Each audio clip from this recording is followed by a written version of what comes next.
در کاخ فرهنگ سوغدیان شهر خوجند مراسم جایزه سپاری دوره ولایتی آزمون جمهوری تاجیکستان وطن عزیز من برگزار شد. نمایندگان مقامات اجرایی حاکمیت دولتی ولایت سوغد و وزارت فرهنگ کشور همه غالبان و جایزه داران دوره ولایتی آزمون را تبریک و مبارکباد نموده با آنها در دور نهایی آزمون برای موفقیت ها تمنا کردند. 112 نفر غالب و جایزه دار همه نومیناسیون های آزمون با افتخارنامه و تحفه خاطروی رئیس ولایت سوغد قدردانی کرده شدند. با برندگان مقام سوم 6000 سومانی و جایزه داران مقام دوم 10000 سومانی و به غالبان آزمون 14000 سومانی تحفه کرده شد. غالبان و جایزه داران آزمون به دور جمهوری راحت گرفتند. من در آزمون تاجیکستان وطن عزیز من اشتراک کردم. در دوره یکم من سزاوار جای دوم گشتم و با حرکت های استاد و با حرکت خودم در دوره ولایتی سزاوار جای یکم گشتم.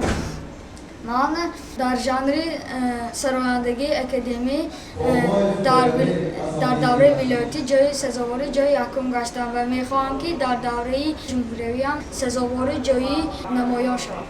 مورد به ذکر است که در شهر و ناحیه‌های ولایت سوغد در آزمون مذکور 1637 نفر اشتراک نموده، از بین آنها 623 نفر به دور ولایتی راه یافتند و 112 نفر بهترین ها در دور ولایتی غالب و جایزه دار گردیده به مرحله نهایی راه یافتند. یادآور می‌شویم که آزمون جمهوری تاجیکستان وطن عزیز من که زیر توجه و سرپرستی اساسگزار صلح و وحدت ملی پیشوای ملت پرزیدنت جمهوری تاجیکستان محترم امامعلی رحمان با مقصد معرفی فرهنگ والای ملت تاجیک، احیای صنعت ملی و ترغیب آن، ارزگذاری به صنعت و هنر اجدادی، بلند برداشتن سطح کسبی صنعت موسیقی، نوازندگی، سرایندگی، مهارت کسبی، هنری مصوری، هیکل‌تراشی، آرایشگری و لباسدوزی، انتخاب نمونه‌های بهترین آهنگ و سرود از اثرهای رسامی برگزار می شود. مورد به ذکر است که آزمون جمهوری تاجیکستان وطن عزیز من زیر توجه و سرپرستی اساسگزار صلح و وحدت ملی پیشوای ملت پرزیدنت جمهوری تاجیکستان محترم امامعلی رحمان